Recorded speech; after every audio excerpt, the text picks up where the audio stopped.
I don't know where that thumb came from if you're watching this live, but welcome everybody to a brand new live edition of On to the Next One. The matchmaking crowns are back following UFC 318, kind of an undescribable event in a lot of ways. It was an emotional roller coaster ride. I think that's a pretty fair way to describe UFC 318, but we saw the final fight of the illustrious career of Dustin the Diamond Poirier.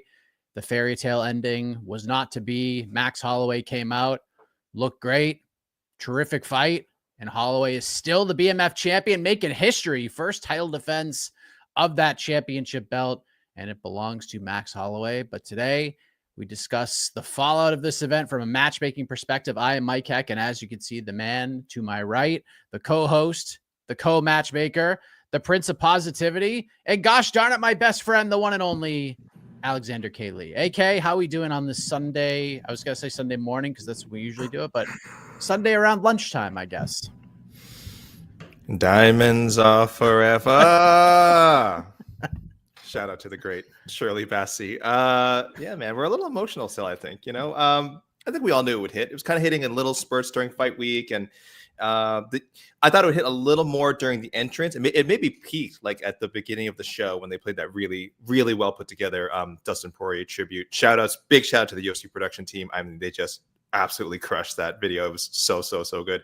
That's a video that like you'll be going back and watching, like just for for the memories going forward. I think it was excellent. But yeah, and then the emotions sort of trickled out through the night. As it was a very long card. 14 fights, no fights fell through. Sometimes we see these cards that are booked for 14 fights. They end up having like 12 or 11. And we assume they book so many fights because they expect, they expect some things to fall through. But this was all 14. Some really great highlights, some really great fights, and some really forgettable ones. But that's what's going to happen when you have that many, bouts on the card. If you can find a 14 fight card that's just an absolute banger top to bottom, then please let me know, because I don't think I've seen it. Yeah, by the time we got to the end of the night, we were all a little emotional, getting ready for Dustin's last fight. And I don't know. I think I'm still processing. Really enjoyed the fight. I think they played all the post-fight stuff perfectly. Max did as well, of course, just getting out of the way. And yeah, like you said, the card was kind of hard to describe. It was a little bit all over the place. And I don't know, Mike. I know you and Jed talked about it on the post-fight show.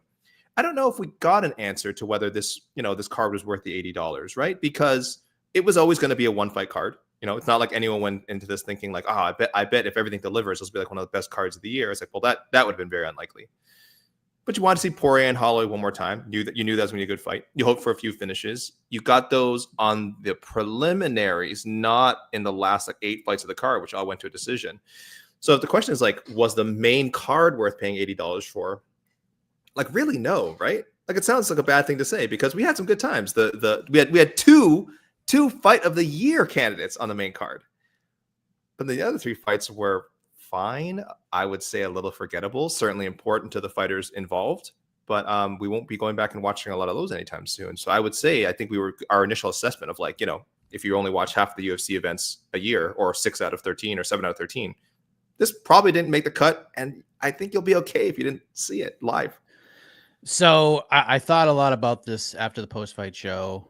I think this card was exactly what it needed to be. This to me, and I know a lot of people were down on the quality when comparing it to pay-per-view lineups of the past, but it wasn't about that. If you were spending $80, you weren't spending $80 on UFC 318. You were spending $80 on Max Holloway versus Dustin Poirier 3, the pomp and circumstance around Dustin Poirier's final fight. That's what you were spending your money on. So I think if you had that mentality, I think it was worth it. I also think that if you went into this event and didn't watch any of the prelims and just watched the main card, I think you were okay with it. Like, the problem was, I know at our website in particular, we set probably a little bit higher bar than most did. We were a little more positive on the card. I know Jed and I specifically were giving the UFC sort of a pass on the lineup because of what this card was actually supposed to be.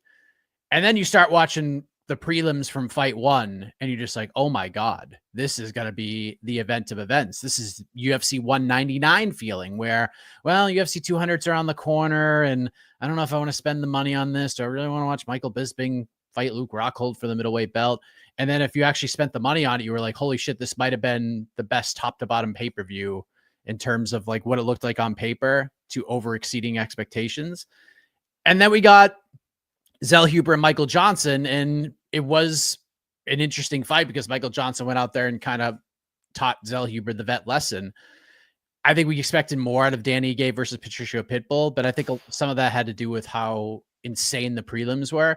And then we got Kevin Holland and Daniel Rodriguez, which was just, oh my God, what an absolute banger that fight was. Like, it was just the silliest fight I've ever, it was the silliest fight I've watched since Glover and Yuri. Like, it was just so ridiculous. And it's just, I don't think you can complain too much about having 2 fight of the year contenders, 2 top 10 fights at the end. By the end of the year, Holland, D-Rod, and Poirier Holloway are probably top 10 fights of the year when it's all said and done. For $80, you get 2 fight of the year contenders. It's hard to complain. You got Paulo Costa, who had a great performance. It's not that Ige Pitbull was a bad fight, and it's not like Zellhuber and Johnson was a bad fight. I mean, both those fights had near finishes. They just, in contrast to the rest of the event and what it all meant, and comparing it to the prelims, almost an impossible bar to overcome once you got to the main card. I attributed this event, and this is like the first thing I thought of when I woke up. If you were a pro wrestling fan during the Attitude Era, this is an Attitude Era pay-per-view where you got, all right, the undercard was huge. The opening match was great, had a great moment, and then it just continue to build. And then once the emotions were at their peak, we kind of went down a little bit, the popcorn match, so to speak. And then we got tables, ladders, and chairs with Kevin Holland and Daniel Rodriguez. And then Paulo Costa was kind of like, okay, this is the tag team championship match with no gimmicks. And then we got Poirier versus Holloway. It was just, it almost like was the perfect way to line the event up, I guess, like in terms of like emotional roller coaster ride. So it is what it is. And I think this event is exactly what we think we are going to talk about. The future is bright for a lot of these fighters, and let's just get right into it. We will not obviously be matchmaking for Dustin Poirier because the gloves went to the center of the octagon. I don't think he will be coming back. I think that was legitimately his final fight. But Max Holloway is going to continue on. Alexander K. Lee, he goes in there and he beats Max Holloway, or beats Dustin Poirier. Great performance, fun fight. And Max Holloway did the damn thing, retains the BMF championship belt. And I think this is the easiest pick of all time.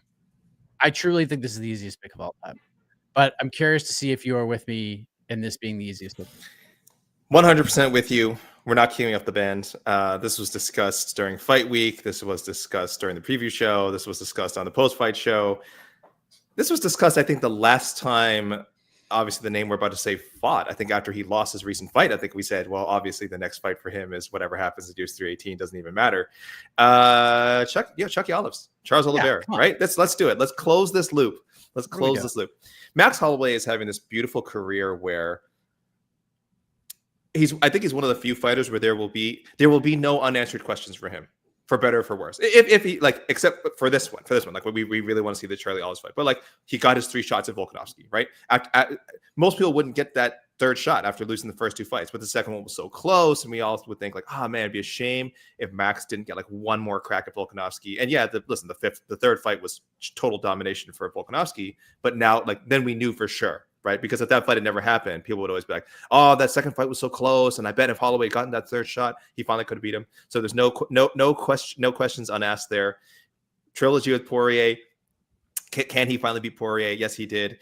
I don't know if people want to see him fight McGregor another time, maybe, but that to me is like that's never been he will destroy Conor. Yeah, I think that's more the point. Is I just assume he would kick Conor's ass at this point. But yes, if there's one little blip that we're like, I kind of want to see how that would go. It is the fight with Charles Oliveira, which sort of happened in Saskatoon many years ago. But ended with an unfortunate injury. Both men are completely different fighters now, just completely different human beings, and they're just at the perfect stage of their career to finally to finally, give us a proper fight. Fingers crossed, assuming nothing else happens. But I would love to see him run it back one more time, because again, Holloway has really had the perfect career. And I think if we look back on it, we'll be like, yes, he covered every base. He covered every base. He fought everyone, and he gave us everything we wanted. I have no interest in seeing Max Holloway fight Ilya Topuria right now. No, like I know a lot of people are like, oh, maybe the rematch. No, we just saw it. It's not like the fight happened 2.5 years ago. It happened like 6 months ago. This fight just happened, and Ilya finished him. We don't need to see it right now. And the way I view this as well is, I think people at this point know how much I revere the lightweight division and how I've revered over the past. We essentially have 2 lightweight champions right now, like 2 active lightweight champions. Like, you can't get better than that. Like, all these fights are going to be absolute heaters. Ilya Topuria gets anybody as a heater, and then we got Max Holloway defending the other belt against other exciting lightweights. This is a terrific place to be if you're a fan right now. It's just an absolutely spectacular place to be. We're going to get Max Holloway versus Charles Oliveira the way it was supposed to be, not in fucking Saskatoon. We love you, Canada, but just such a weird place to house that fight. It's just so weird. I think it was the MMA gods just saying, maybe Saskatoon was not the place to have this one. Let's put it somewhere else. I can't wait. Who knows when it'll happen, but that'd be a damn good like co-main event for MSG or something, would it not? BMF belt, and then we get Islam JDM as the main event. That's a damn good 1-2 punch right there. So, yeah, it's Charles Oliveira. I'm all in, and I don't think there's really any other choice right now. I think that's the way to go. That's although Chael P's suggestion to Max versus Patty is kind of interesting. AKC Line was all in on it, and I won't, I won't complain if it happens. I've enjoyed the Patty ride thoroughly. I have, correctly called 2 fights that people said would never happen. So I won't go that far with this one. We're saying like, oh, this one will never happen, and it should, because anything's possible with Patty at this point. And 2, not my number 1 choice for Patty. Like, I just think you do the Patty Ilya fight. But I don't know if that's not in the cards. Maybe Armand gets the fight first. I don't know how long it's going to be until Ilya fights again. And Patty needs to get in there before the end of the year. Him and Max would be really, really interesting. Again, I would 100% pick Max to just beat Patty's ass. But we've said this before. I feel like we said this is the story of Patty's career, and it's always retroactively like, oh, well, this guy was too old, and this guy was too old, this guy was on a losing streak, blah, blah, blah. But let me tell you something. There was a time when people thought Tony Ferguson was going to beat Paddy Pimblett. Probably not by the time fight night actually rolled around. But you can look back, guys. Go on social media, check receipts. There were people who said that Tony Ferguson, even on that losing streak, was like, oh, he's still too much for Patty. Patty's trash. And then we saw what happened, right? So I don't think it needs to be next. I could see it happening somewhere down the road under some circumstances, because I do think Max is hanging around for quite a bit longer. But yeah, hopefully not next. I think it's got to be Charles Oliveira. Let's go to the aforementioned Paulo Costa. He's back in the win column. He defeats Roman Kopylov. This fight was really not all that competitive. It was, these dudes were chucking him for the first like 45 seconds. And then once Paulo Costa started kicking Roman Kopylov in the body, that was pretty much a wrap. Costa goes in there and gets it done. He's going to be, I believe, the 13th ranked. Or no, he's not. He's pretty much going to stay where he's at number 13 at middleweight. But he called for Khamzat Chimaev. Pretty personal, some perhaps alleged sliding into DMs from Khamzat Chimaev. Khamzat saying that Paulo's significant other slid into his DMs. It's a whole weird, wonky feud, as you would expect from these two.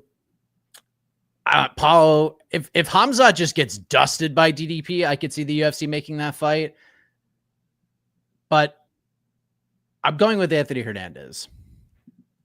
Because I know he's fighting Roman Dolidze in a main event. I expect Fluffy to win that fight.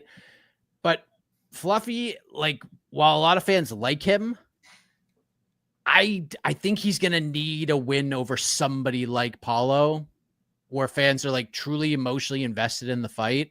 Not just the ones who watch all of this stuff, but more of the casuals that are like trying to build up their fan base IQ, so to speak. You throw Fluffy in there with Paulo and have Anthony go back and forth with him a bit at press conferences and stuff like that. I think that could be a win to kind of take him to the next level in terms of getting to that championship opportunity quicker than perhaps his road is right now. So yeah, I'm going with Fluffy, but Paulo Costa is such a wild card, man. I just truly don't know how to matchmake him, so I'm just going back to the well. No, I took the bait, Mike. I took the bait. Oh, you did it. Give me the Bohachinya Gourmet Chen fight. I took the bait. It would be so silly if Khamzat Chimaev won the title and then had to fight, and then his first defense was against Paulo Costa. Like, I think more likely they would book a rematch with DDP or something than Paulo Costa. But I do like, there is juice to this feud. And when I think of like the dumbest title opportunities that the UFC has ever granted, I don't even know if this would rank in the top like 10. There's been so many like questionable, like, why did they book this title? But we could make it the top 5 list of just like dumb rematches alone, right? Over the last from the last like 10 years, right? Like, why did they do this rematch? So yeah, Costa versus Chimaev wouldn't even be up there. Like, and I say this with the assumption that again, they're really right. Imavov or Caio Borralho, if we're being fair, one of them should get a title fight.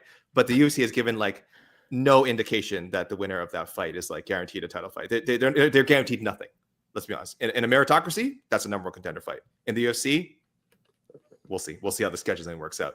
Paulo Costa is ready to get in there soon. I guess we don't know the injury list from New Orleans, but assuming he's not out for 6 months, if he's ready to go for the end of the year, and it's really the Khamzat side of things we should be worried about. They're kind of a perfect match for each other in that way, though, right? As far as like, if you book it, you're just crossing your fingers that nothing happens in the time leading up to the fight. So I took the bait. I like the call out. This is not my magic wand pick at all. But I shook the 8 ball up a little bit, Mike, and it does feel like signs are pointing to this somehow. Win, lose, or draw. Win, lose, or draw. Preferably lose. If he loses, much more palatable. If he wins, boy, that'd be crazy. There is a very real chance this fight is next. It's a very real chance. I'm not picking it because it's ridiculous. I see Sky River Rain saying that Costa versus first of all, I said Costa should fight Anthony Hernandez. Let's just get that out of the way. And the Derek Lewis Tom Aspinall fight, there's a very real world that fight happens. Mm-hmm. And then I went on to the next one forever because I've been saying for well over a year that Derek Lewis is one fight away from fighting Tom Aspinall, and you all thought I was insane. And there's a very real chance that Derek Lewis is fighting Tom Aspinall next. You went on to the next one. You win BTL. You win all of them. I win all of the shows. Q&A. You win the inaugural pre-fight Q&A championship. You'll get it. It's very absolutely possible. That fight could happen. There is a and if you're Nasruddin Imavov right now and you're watching the Paulo Costa show all week, you have to be livid right now that Paulo Costa won that fight. Horrible. Because you can make a very real argument that Nasruddin Imavov should be fighting DDP in 4 short weeks over Khamzat Chimaev. Like, you could in Caio Borralho too. You could absolutely make that argument. And now these two dudes are going to fight. They're going to beat the shit out of each other for 25 minutes, and then neither of them are going to get a title shot next, which is absolutely nuts. Unless DDP wins, then it's pretty clear where we're going here. But yeah, it was nice to see Paul back in the win column. It's nice to see him like kind of looking good and not just, I'm just fighting for my life and trying to survive. He put it on Roman Kopylov. That was like a level up kind of a fight where you're just like, all right, Roman's fun. Maybe is overachieving a little bit, but Paulo kind of put him back to reality. So good win for Paulo. Those body kicks are absolutely ferocious. And yeah, good job, Borrachinha. And let's go to Daniel Rodriguez. I'm giving this man his flowers forever. This dude should have gotten all the bonuses last night.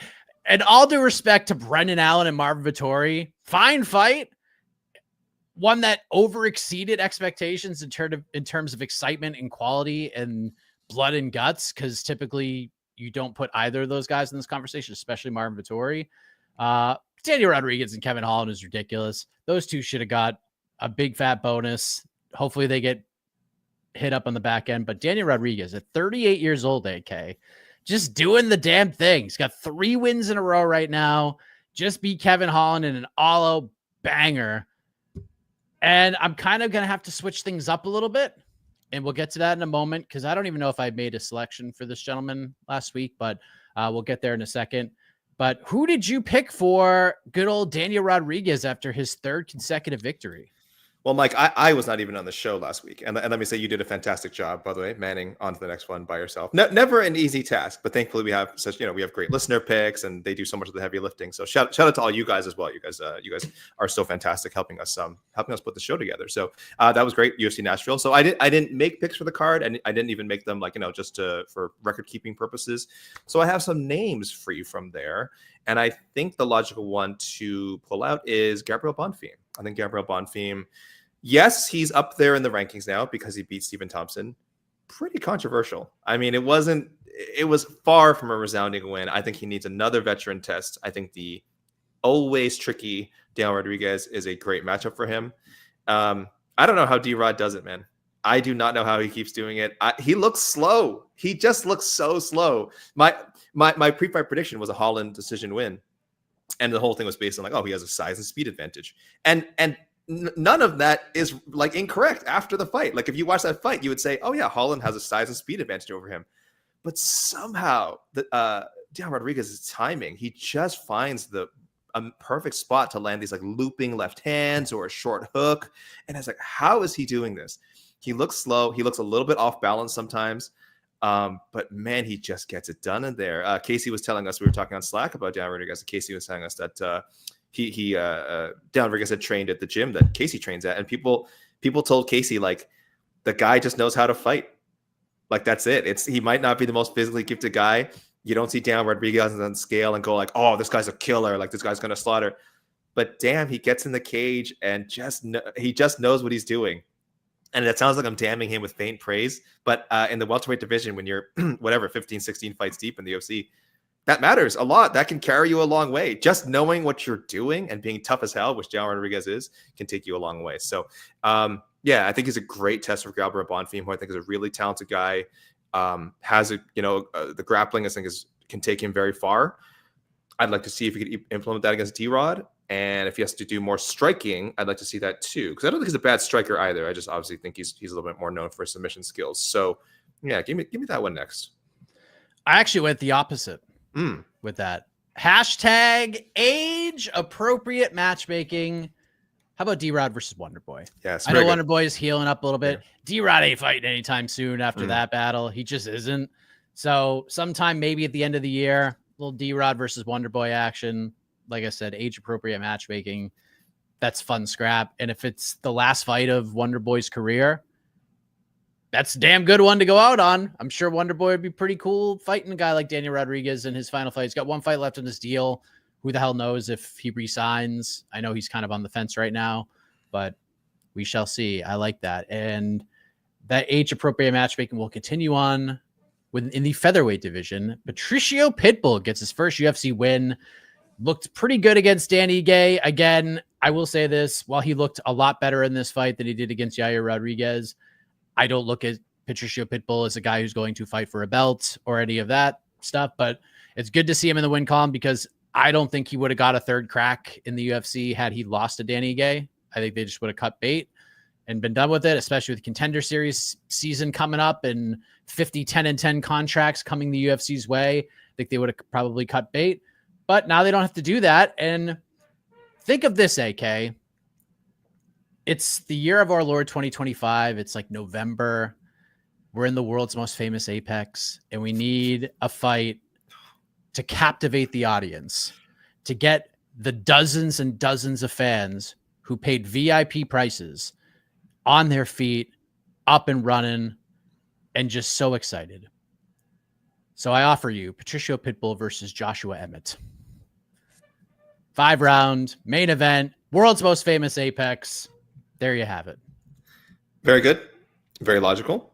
I think that's be a good fight. It'd be a lot of fainting, it'll be like every Pitbull fight we've seen of the last three or 4 years. Let's be honest here. I think Josh Emmett maybe can bring out a little more excitement than we've seen recently from Patricio. Fingers crossed. So I like that.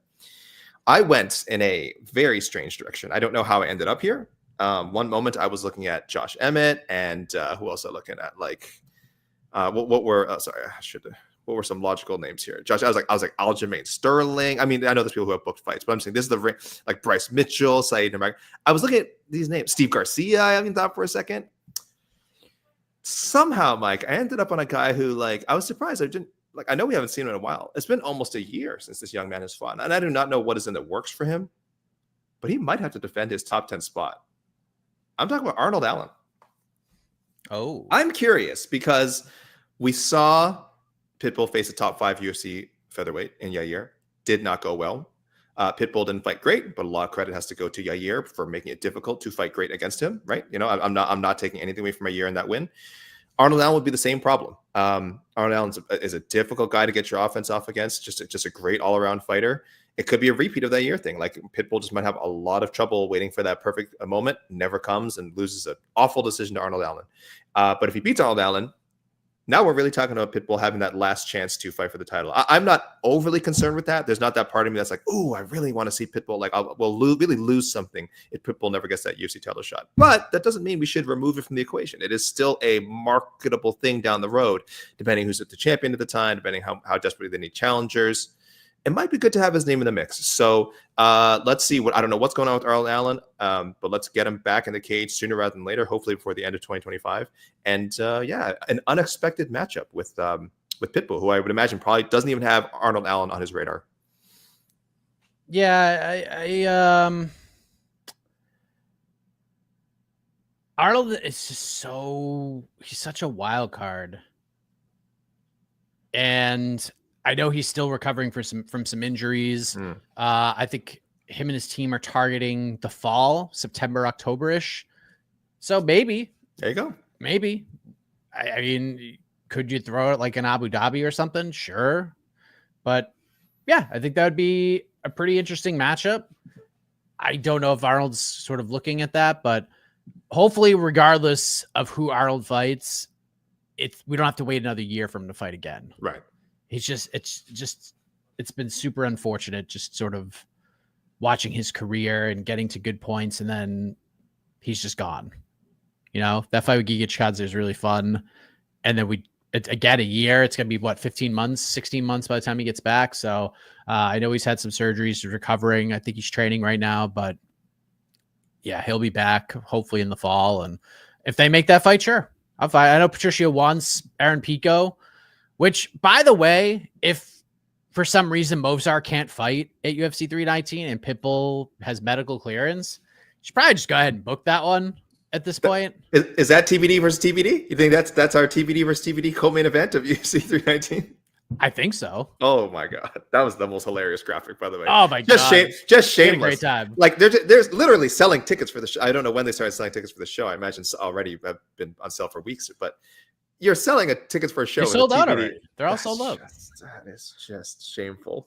Because I mean, look, people ain't buying it for TBD versus TBD. They ain't buying tickets for Pico versus Abloyev either. Buying it for DDP. And it's almost worth it. I would almost say it's worth $160 just for Khamzat versus DDP. But people like, can you wait to see like 10 fights booked for a card before you give the UFC your hard-earned money? My goodness, like this product is so hot. It's so hot. They can have no fights booked and it's just sell out. Yeah, crazy. That's just crazy. They're just on fire. They could do no wrong. Damn. And yeah, the chat was having a terrific time with the TBD versus TBD. A lot of, man, you guys should have drafted TBD on your fantasy teams. That should have been an option. It should have been. We had two TBDs fighting each other. What if it's a draw? Do you win all the points? I don't know. There'd be so much going on right now. I love that they put TBD weight. That made me, I don't know why that made me laugh. Like, you don't need to tell us it's TBD weight. Obviously it's TBD versus TBD. We don't know what the weight's going to be. Like, that was such a, like, why would you put that? I have to put this comment up there because no, you don't, Mike. You did not have to put this comment up. I'm putting it up because I didn't think, honestly, I have been telling people that I've talked to today about this event.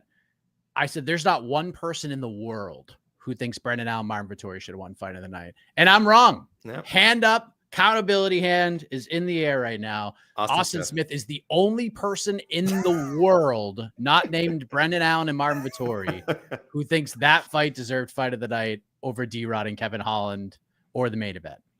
So my apologies. We're all delusional as well, apparently, Mike. We're all delusional, he said. Yeah, pretty crazy. So good for you, Austin. I respect the take. I respect it a lot since you are literally the only person in the world who feels this way. Yeah. It was a very good fight. We should be clear. It sucks. It sucks that like it won, so we have to like dog it and be like, oh, but it's not as good as this fight. It's not as good as the main event, but it was a really good fight. I mean, I don't want to poop on it. It was a great fight. Yeah, because on paper, no one thought that was going to be fun in any way. It was. I mean, it was literally like going to see. It was the Cabin Boy effect. You saw the previews for Cabin Boy, and you're like, oh my god, this is gonna be awful, but I might just go see it anyways. And you're like, oh, this is actually kind of funny. That's what Brendan Allen versus Marvin Vettori was. You said Cabin Boy? Cabin Boy. Chris Elliott, baby. Chris.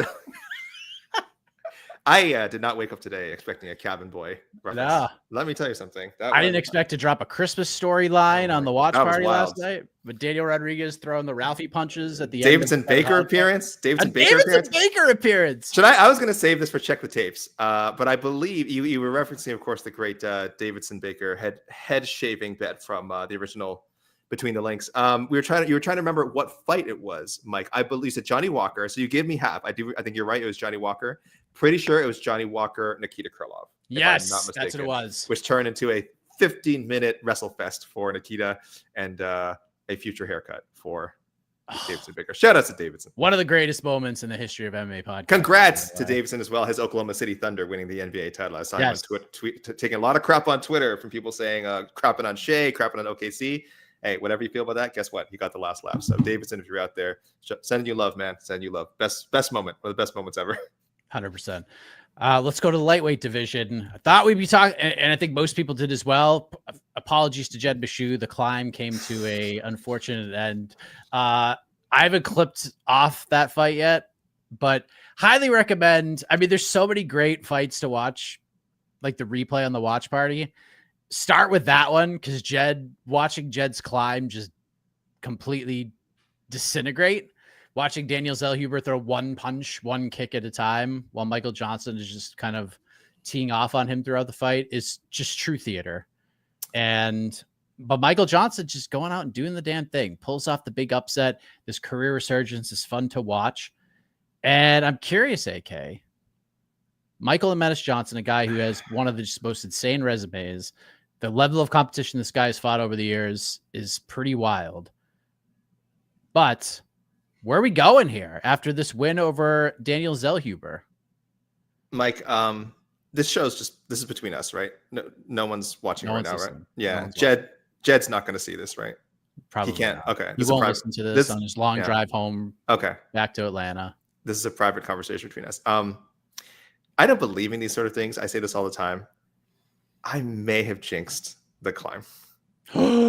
So let me say, first of all, you guys, the watch parties obviously are amazing. When I can tune in, it's fantastic. But we don't always have the chance to tune in because obviously we're all working, right? We're all working. Sometimes I'm listening to the audio on the show. So I don't always get a chance to tune in. This time I was like, well, I'm just curious to see how it goes. It was the beginning of the show. I'm like, oh, there's not a lot going on. I also I had a weird feeling. So I'm like, I kind of want to listen in. And then, I may have tuned in the middle of the first round. Maybe not right away. Maybe in the middle of the first. And then I just want to see how concerned Jed was. And then to see his frustration grow. I was with him, man. I was like, this is so frustrating. And I did not have money on the fun. Oh, I had Zellhuber to win by submission. That was like a long shot.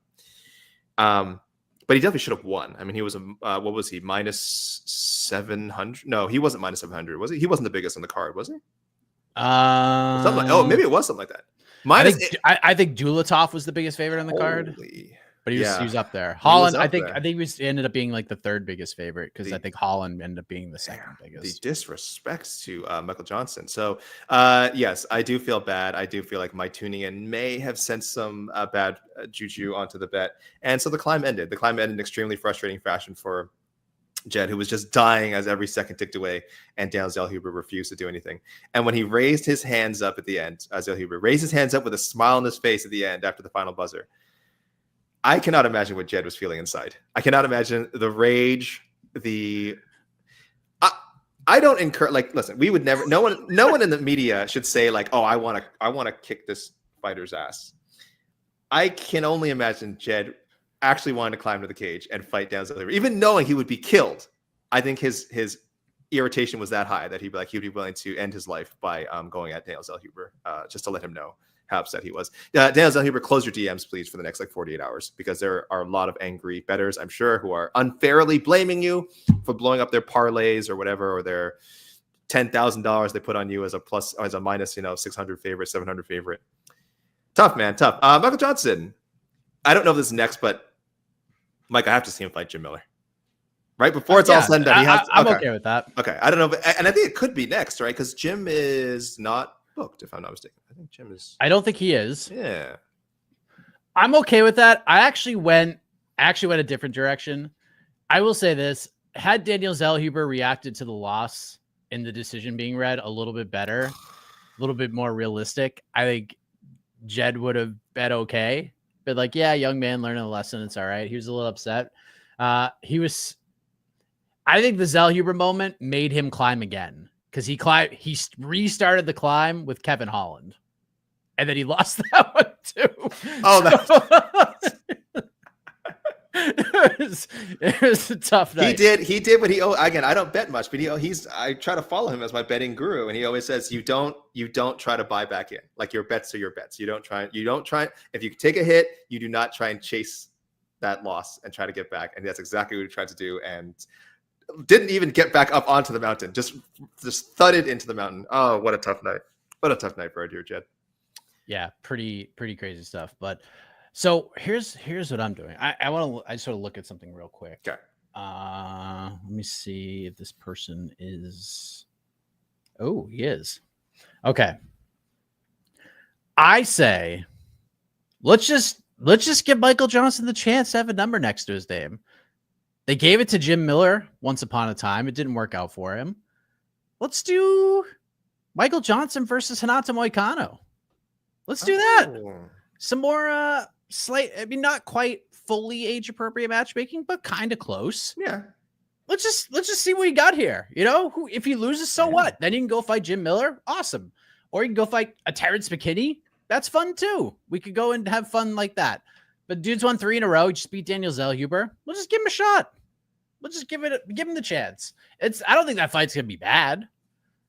And if Michael wins, he got 4 in a row, and he's the 12th ranked guy in the lightweight division. So sure, man, I like the boy. There's Miller's great. I like the McKinney idea as well. If Chase Hooper goes out and beats Alexander Hernandez, we could do that. Or if Hernandez wins, I don't know. But I mean, I don't want to throw Johnson in there with like Grant Dawson, because he's just gonna get smushed. BSD, probably the same. Could you do Michael Chandler? I think they're like kind of buddies and training partners, and a lot of that stuff's tongue in cheek for Michael Johnson. Fiziev, no. Patty, no. Benny, no. Gamrot, no. Like, these are all no's. Moicano on a tough little run right now. I don't think it's bad. So I end up landing on that. Yeah. Don't love it, but it is what it is. Let's go to the wild card round, AK, and then we're going to go to the peeps. If you want to get your super chats in, great. And then we'll just kind of do a wild card, fire this all up.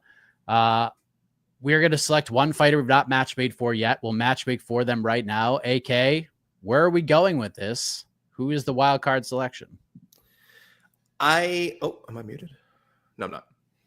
Awkward.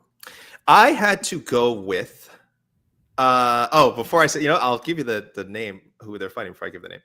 I'm gonna, we're returning to the world famous Apex, not next week, right? But in a couple of weeks, right, Mike? What's coming up? August 2nd, I believe. What's coming up? Abu Dhabi next weekend? Abu Dhabi is next week, Okay. and then I think back to the world's most famous. Oh, I missed it. The next two cards? Is the next two? Yes, the next two after Abu Dhabi. Yeah. I missed it so. And, some of these fights I feel like need to be given a little more importance. So I am turning the highly anticipated battle between Nick Klein and Andrew Polayev, Mike, into the Ateba Gautier sweepstakes. The winner of that fight, will be fed to Ateba. That is your privilege, and you'll get to enjoy being a plus 1,200 underdog to a man that many people have pegged as a future middleweight champion. So there you go. I'm so proud of one you. To watch. Thank you. That's terrific matchmaking for Mr. Gautier. That's exactly how you do it. Mm-hmm. I hope Gautier fights like 5 more times. My fantasy team is just loving this. It's going to be Gauthier is going to be the pick of the draft because he's just gonna first round KO people and get bonuses every single time he fights because the UFC is matchmaking him perfectly.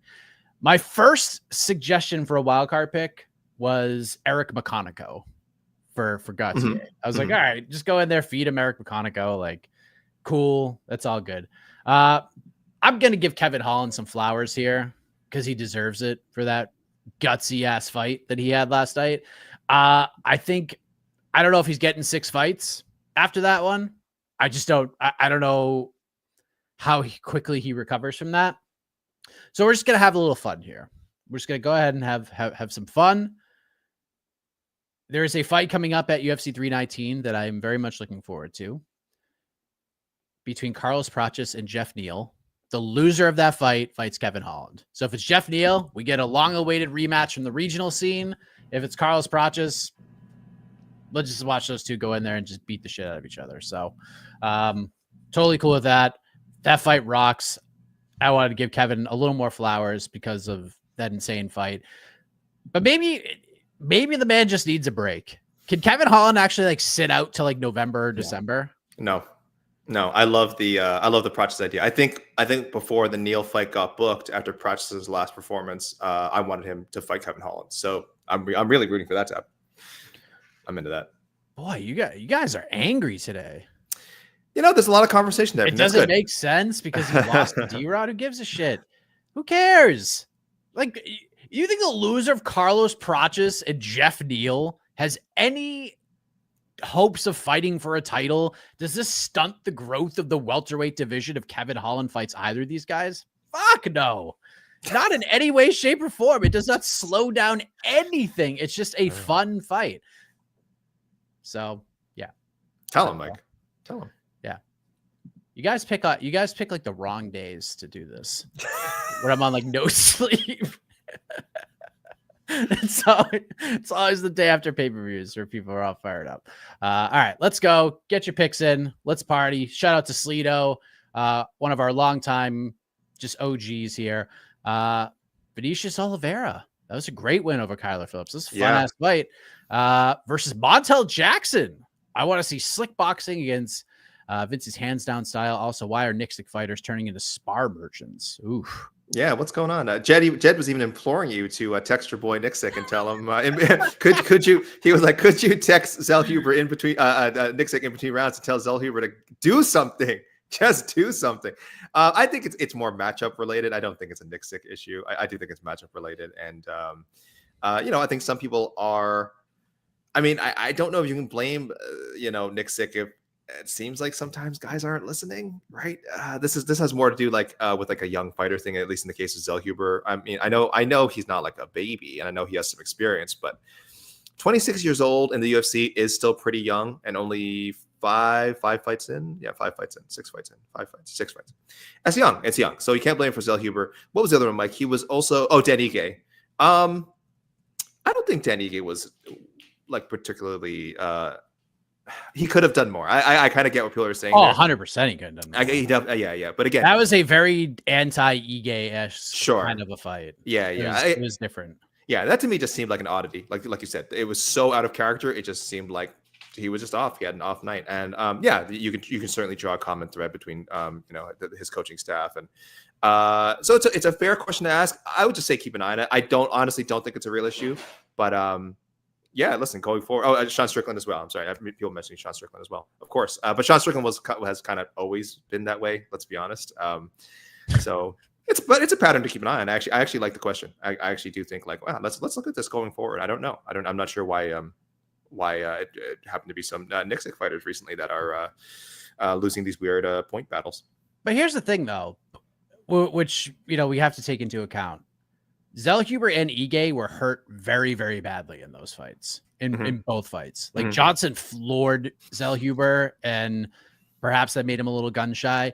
And let's not forget what Daniel Zellhuber's last fight looked like. He went hammer and tongs with Esteban Ribovic in a lot of people's fight of the year. That third round was insane. Zellhuber he got his ass beat, even though he was like throwing big shots and he was the first one to hurt Ribovic. Ribovic just poured it on him.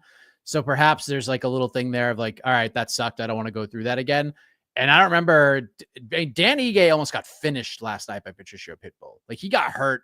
He was on another planet at different points of that round.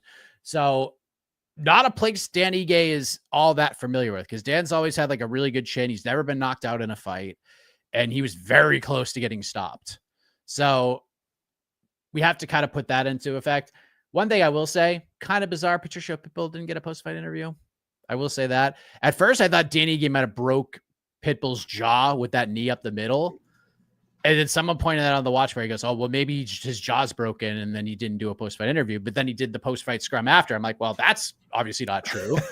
So yeah, it's so weird. Like you would think Pitbull getting the opportunity, and you could see Captain Eric. He was livid that Pitbull didn't get an interview, because if you guys know Captain Eric long enough, I guarantee you that they were taking an hour a day during fight week and practicing Patricio Pitbull's post-fight interview speech, scripted out, practicing it on stage, maybe in front of a few people, memorization. Pitbull had like a call all scripted and ready to go. He's probably gonna call it Aaron Pico. And it was kind of a bummer. I felt bad for Patricio. So the UFC could not be like less enthusiastic about the Patricio Pitbull experience so far. Honestly, I think they did a good job. They did an okay job when they signed him. I think that they didn't lay out the red carpet for him, but they kind of let people know, hey, look, we brought in this Bellator champion people want. So that was nice. That they did a good job initially. Pitbull's fault, did not deliver in their year fight.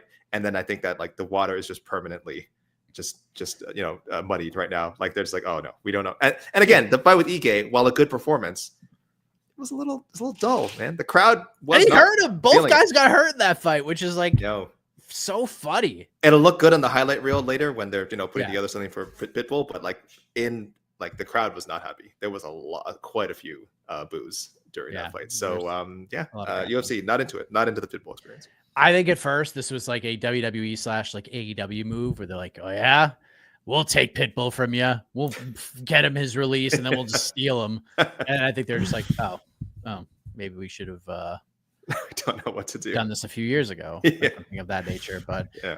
We'll see what happens with good old Pitbull. Amen report. Kevin Holland needs to pause a bit and actually go through a full training camp. There's a contender in him if you just take training camp seriously. Yeah. But see, here's the thing. He doesn't want to be a contender. No. Like he truly, like this is not a gimmick. This is truly how he feels. This guy does not want to fight for a belt. He does not care one bit about climbing the ranks, because it's not like he can't. I don't know if he can possibly make more money on his contract than he's probably making right now. He is for a guy who is not a contender outside of probably Dustin Poirier and Max Holloway. Kevin Holland far and away made more money than anybody else in that card last night. It's just the way that it is. That whole UFC 279 situation and him stepping in and fighting Hamzat, that dude is set up forever after that decision. He is making probably close. I bet he's making close to like, he might be making close to like $300,000-400,000 grand to fight. Like it would not surprise me at this point. So yeah, this dude doesn't care about being a contender. He doesn't care about fighting for belts. He just wants to make those fat checks for as long as possible. So there you have it. Let's see. Knoxville, yesterday was a great day for fans. 10 a.m. PFL started, pretty good card, and then immediately UFC had a banger. PFL was great. It was pretty good, man. Yeah, pretty good. There was a solid chunk from Dakota to the Costello Vancinas win to the UFC prelims. We're like, man, you were just getting nonstop like action. Like the Dakota fight was like, it wasn't a finish, but very solid. If you like Dakota, you saw her like just put it on Sumiko Inaba for 3 rounds, right? Just great striking. Sumiko Inaba's got a great chin. And then the Evelyn Vancinas fight was high drama. Maybe like, honestly, probably better than the Vittori. I had to keep pooping on the Vittori Allen fight. Wow. But that Evelyn Messias fight was really good. Like it was very much an Evelyn fight at points. Don't get me wrong. Oh, it was very middleweighty for 3 rounds. But the story it told is like incredible. Like you need those sort of 3 rounds. Like you need kind of some of those slow periods, and that's to get to that point where Vancinas somehow was not dispirited. Was not, his gas tank wasn't drained. If anything, it was Evelyn who was struggling in the later rounds, and then you had this insanely exciting chokeout finish, which I would not have picked Vancinas by submission to dethrone Eblin, but here we are. And then you got like 5 straight finishes to open up UFC 318. That was a lot of fun. Joey, can we let Valentin have at least one more fight before they cut him? I feel like his matchup's all been crazy. Joey, I'm gonna have a hot take for you right now. They should sign Robert Valentin to a 12-fight deal right now. There is so much we talk about this all the time. There's so much value to a guy like that who is going to put on a show before the fight, but then fully understands the assignment. His assignment is to go out there and just get obliterated. And he is terrific at that. And there are a lot of middleweights outside of the UFC. Like Jackson McVeigh should fight Robert Valentin next because they threw McVeigh in there with Bruno Ferreira, which was a pretty tough fight. But Jackson McVeigh would probably do the same thing to Robert Valentin that Gauthier did. So like, there's value to having fighters like this on the roster, the Victoria Leonardos, the Priscilla Cachoeiras. And if they win, it's always like in super exciting fashion. So you have to have, as we like to say, enhancement talent on the roster. So yeah, they should lock this dude up for like the next 10 fights because of the value he brings. Get or get got guy. He's going to get got more than often. He's going to get used to for the most part, to put over ascending talents that you're trying to put in a great position. You think they booked Gauthier versus Robert Valentin because it was going to be a competitive fight? Absolutely not. Absolutely not. So yeah, I'm with you. Let this dude one more fight. Give him 10. Give him 10. I think it's fair to ask, can we mix in a fight where he won't be a plus 400 underdog or higher.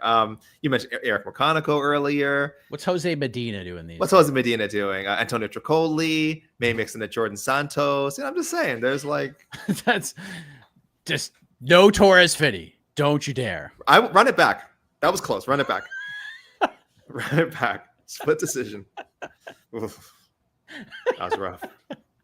Future champion. I can't wait to see Torres Fitty go undefeated and get a title shot. Oh God. Hilarious. D-Rod versus Randy Brown from Maven Report. Has that not happened? I swear I've picked this like 2 times onto the next one before. Never even has to have been booked. No?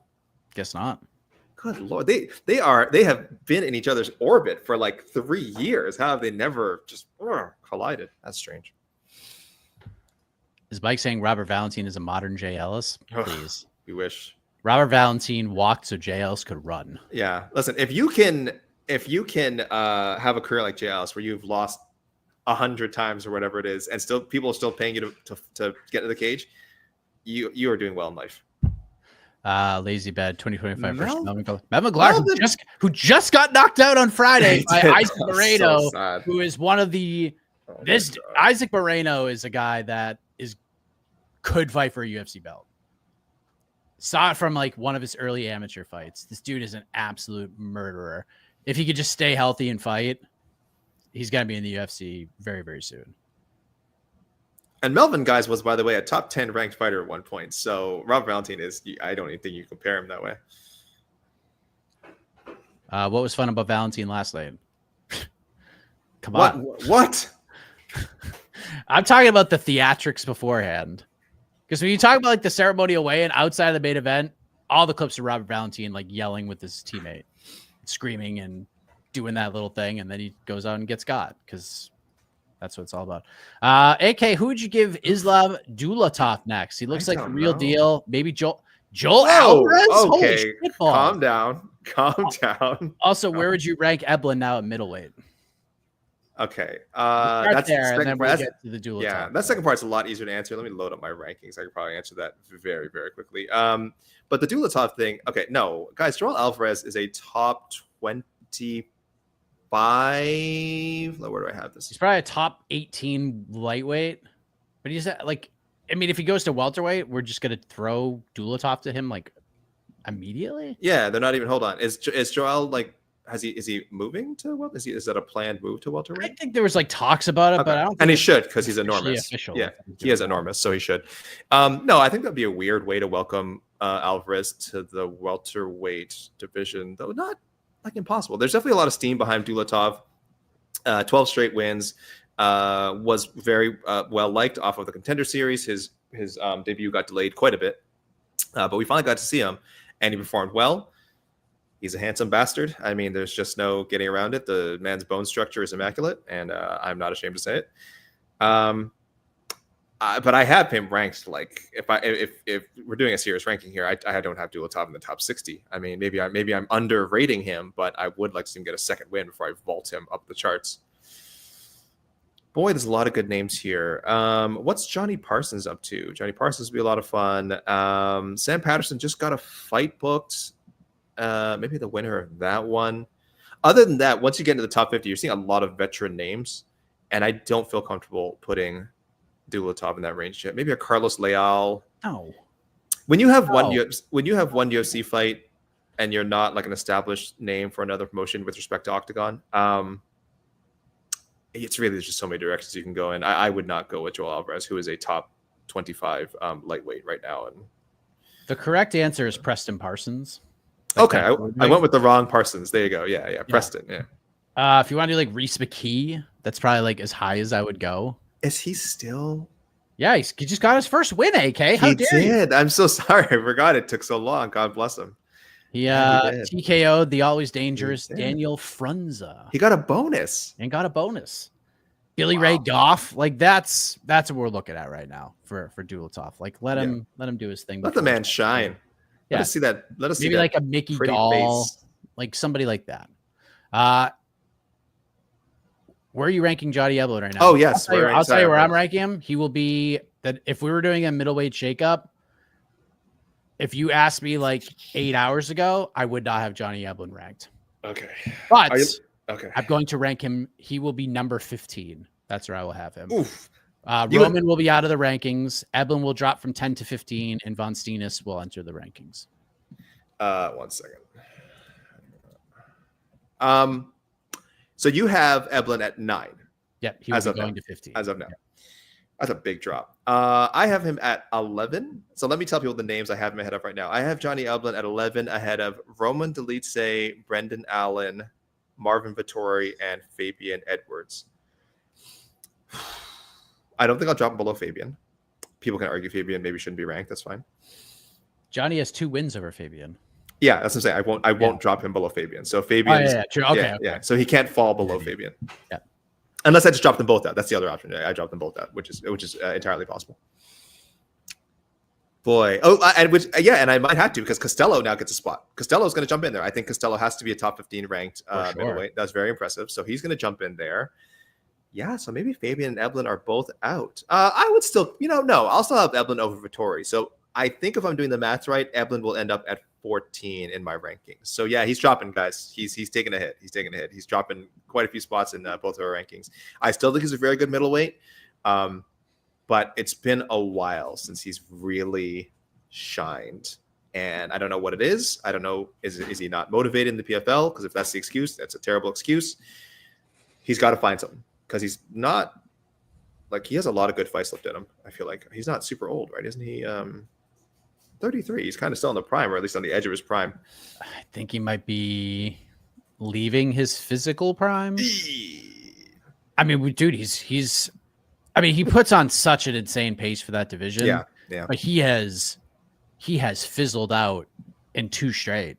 Like seeing his reaction heading to the stool before round 5 was just like, oh my God, like Foncias might do this. Like he was keeled over in the corner. He had to like bend down with his hands on his knees, take like a bunch of deep breaths before he could even sit on the stool. That's not what you want to see from a guy with that kind of a style. So yeah, we'll see what PFL does. I don't know if they're the way they kind of matchmake, it would make sense for Eblen to get a rematch. If this is the UFC, Eblen would probably get a rematch because of how that fight ended. But PFL also didn't do Paul Hughes versus Usman Nurmagomedov 2 next, and it doesn't seem like they're going to do that next. They're going to have Archie Colgan fight Usman next. So it seems like they want to build up to these rematches. Very WWE storyline-esque. Dangerous. As Coach said, it is very dangerous. It is very dangerous. So anything else. So yeah, Eblen definitely took it. But shout out to CVS, or the pharmacy as Jed Meshew calls him now. So big win. All right. We'll take a couple more. Lazy Bet. I know this is a matchmaking show, but just quickly in review, who won the weekend? So many events from so many organizations. I mean, Alexander Usyk, the dude is just unbelievable. I mean, the dude is just so fun to watch. Just beating guys who are clearly bigger than him. I mean, when people want to talk pound for pound, there's a reason Usyk again is on the. It's him and Inoue and Terrence Crawford, and that's it. It's a very short list, and there's a reason Usyk is often put at number one. I mean, the guy is he's fun to watch. He's got a kind of a hilarious personality. He's talking. Jake Paul's calling him out for an MMA fight now.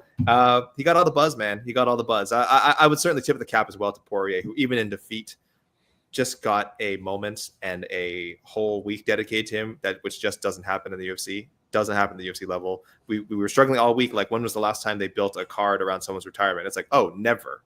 This is just the UFC technically doesn't build cards around fighters in the first place, much less fighters who aren't champions and are actually, like, you're doing it for sentimental reasons. It's just not a thing. That doesn't sell pay-per-views normally. But we're in an age where that doesn't really matter to them now. So they can afford to be a little more creative with how they build their pay-per-views. So Poirier, I would put second, even though he lost his fight. We all got to say goodbye. And please, Poirier, don't fight again. One of the big storylines coming up. Oh, God. 318. Dana White is like, I can't risk putting John Jones on the White House card. John was trying to be a company guy last night. His tweets were all over the broadcast. I kind of was like, ugh, what are you doing, dude? Like, this is just ridiculous. John Jones has responded. He did so about 30 minutes ago. Here's what he said if you missed it via Twitter. Quote, I heard the comments made at last night's press conference. While I was a little disappointed, I'm still in the UFC's drug testing pool. By the way, have not seen any indication that is fully true or not outside of John and Dana. And as you know, their track records say we have to believe everything they say. But moving on. Staying sharp and continuing to train like a professional. I'll be ready for whatever comes next. In a recent interview, I shared that the opportunity to fight at the White House gave me something deeper to fight for. A why that goes beyond paychecks or belts. Fighting for my country gives me a greater purpose. The silver lining in all this is knowing the fans see my heart. They see I am ready and willing to take on anyone to represent my country on a historic stage. For me, it's never been just about the opponent. I'm chasing legacy, something timeless, something bigger than the moment. So for now, I'll keep grinding, stay patient, stay faithful. I'm ready to fight on July 4th. What is to crawl around in that man's head? It'd just be one of the scariest places in the world. It'd be, yeah. I don't even want to say it's empty because it's infested with some kind of badness, man. It is. I try to avoid talking about John Jones now as much as I can. Like when he retired, I knew when he retired. I'm like, oh, we'll still be reporting on this jackass's tweets every week. I knew that, guys. I understand how the sausage is made. Don't get me wrong. But my own personal social media feed, I try not to mention John Jones. On these shows, I will try not to mention John Jones. But he is a big figure in combat sports. That's, you can't stick your head in the sand forever. But this is just like so. If you go back and read his tweets, guys, last night, which shockingly I think very few have been deleted, if any. He just could not help, like, how do I make Dustin's retirement about me? People aren't talking about me right now. How do I make this about me? How come I didn't receive the same love when I retired? What's the difference between me and Dustin? That's not one reply, which is just so on point. It was like, well, Dustin's wasn't carrying a UFC belt and dodging the number one contender. And I'm like, yeah, that pretty much sums it up. Nothing more needs to be said. Dustin just fought Benoit Saint-Denis like 2 years ago. Yeah. Dustin also doesn't have a rap sheet like John Jones does. A really, really, really pathetic rap sheet, by the way, if you're out there, John Jones. Like, just truly embarrassing stuff. Just shameful. So yes, he's also not actually coming back, which is also irritating. He's not coming back. He's not fighting in the White House, guys. John Jones is not reliable. Dana White says he's not reliable. And I'm not saying we have to pick a side in this or even believe what Dana White says. But in this one, I think that's a pretty fair take that you cannot trust John Jones under any circumstances. So I know it's a long ways away. Anything can happen. I wouldn't be surprised if it happens. Don't get me wrong. If next, April, May, we're talking about, John Jones has been announced for UFC White House, I will just be like, this is our life. This is our reality that we live in. But I mean, I today I would bet that it's not going to happen. But I don't know, 6 months from now, I don't know, man. Who knows? Who knows, Mike? I don't know, dude. It's just not going to happen. Like, he's not going to fight. The only if they're going to book John on that card and give like special clearance to him, it's to fight Tom Aspinall, and he's not going to fight Tom Aspinall. Like, they're not going to bring him back to fight Stipe again or anybody else. Like, they're just not going to. So what are we doing here? I have to say, we might be 3 tweets away from John Jones doing the unthinkable. And that is dethroning Henry Cejudo for the worst retirement in the history of sport. Like he is, I love it. Like he's right there, and you can make a compelling case that he's already done it. But I think you need to go back through the archives of Henry Cejudo's retirement. So I don't think he's quite there yet, but Jesus Christ, he's knocking on the door, and it's like Pee Wee Herman and Pee Wee's Big Adventure when he was trying to get to Francis, when he thought his bike was stolen. He's just pounding on that freaking door right now. So, yeah, John Jones, I don't understand this. This is just insane. I do. I understand it. He thinks he's such an enigma. Like, people don't understand me. People don't understand how I'm like, no, you're a very simple man. Everybody sees my heart. What are you talking about? You are a textbook narcissist. I mean, you are a cliche. If John Jones was a character in a TV show, and everyone, and the character is supposed to be like a narcissist, people just be like, you're overdoing it a little bit. Like, this character is cartoonish in how transparent they are. He's not even good at it. He's not even a compelling narcissistic figure. He's just boring, and I wish he would go away. Not like go away. I don't know. She loves the gloves. I don't know. Like, at least when John retired, Dana made a big deal out of it. Like, I know it was at a rando Baku press conference, but at least he said nice things in his, up until last night, he continued to say like nice things to put John over as the greatest of all time. When Henry Cejudo retired, Dana White showed up at the press conference. Is like, okay, Petr Yan's fighting for the belt in his next fight. Not sure who he's fighting, but yeah, we've already moved on. Like, literally nothing. It was like, yeah, we'll have dinner on Monday, but yeah, Jan's about to fight for the title. Like, they moved on literally 10 minutes later. And then Cejudo just tried to get back and did everything he could, and just nobody cared. It was just so bad. And this is right when Cejudo is peaking. This is right when he was about to go on a run and like maybe become a star. And then he's just like, yeah, I want more money. And Dana's like, bye, see ya. Like, literally minutes later. Didn't happen with John, but John is getting there very, very quickly. It seems like the fan base for the most part has turned on him. Dude, do the promoting thing. Like, turn dirty boxing into this juggernaut. You know what I mean? So, yeah, man. I feel like she loves the gloves. I feel like Henry was never even half as annoying. Ooh, you got to go back. Don't make me go back and check, please. I don't want to relive that. Go listen to like the first year of Heck of a Morning. Lord. Those archives. And then the Henry Cejudo. Oh, is he coming back and going to get an immediate title shot at Aljo drama? Oh, my and then God. got it. Oh my God. And it was literally like a smart judge's scorecard away from being the bantamweight champion. Oh, Mike, I'm pulling on my rope. This chat is taking a dark turn. I'm pulling on my rope. Oh yeah. All right. Well, oh my God. It's been an interesting month for the Ultimate Fighting Championship. Sure. It really has. Nashville was great. That was a fun ass card. This was fun. I enjoyed UFC 318. I know, again, it was an emotional roller coaster ride. There were some ups, there were some downs. 2 fight of the year contenders, but a lot of people, although we did lose one of the pivotal fights on this card, think that UFC Abu Dhabi might be like the best card of the year, top to bottom, lineup wise. I've seen a lot of this already, but it is going down next week. Early day MMA, which we love so much. I believe a noon Eastern prelim, which just scratched me right where I itch. Robert Whittaker versus Reinier de Ridder, the main event. RDR trying to make a case for fighter of the year. How about that?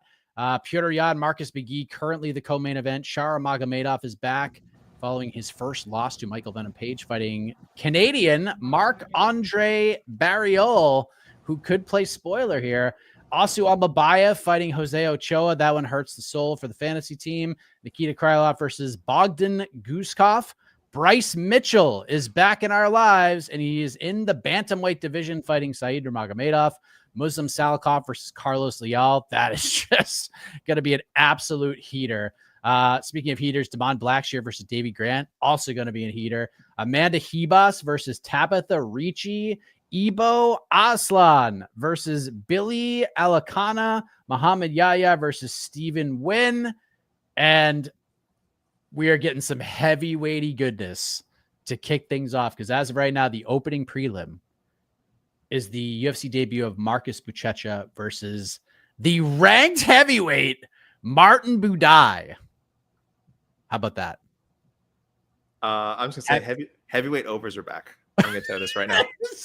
I'm telling you this. I know people are thinking maybe I'm wrong. Maybe Buchecha just obviously next level grappling, just takes him down, gets him down ground in the first round, and submits him. Totally possible. I understand.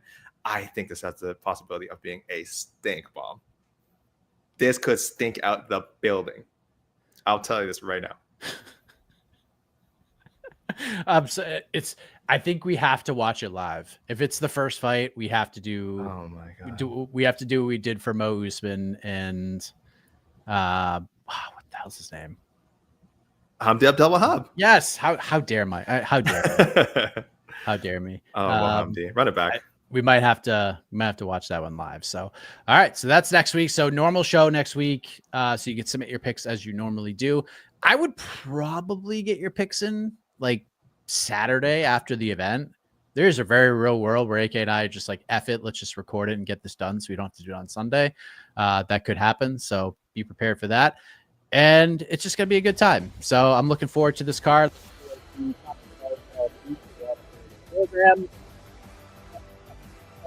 Thank you for following along throughout fight week. And thank you for watching on to the next one for AK. I am Mike Heck. On to Abu Dhabi, everybody. Appreciate you all. Have a great rest of your weekend. We're out of here.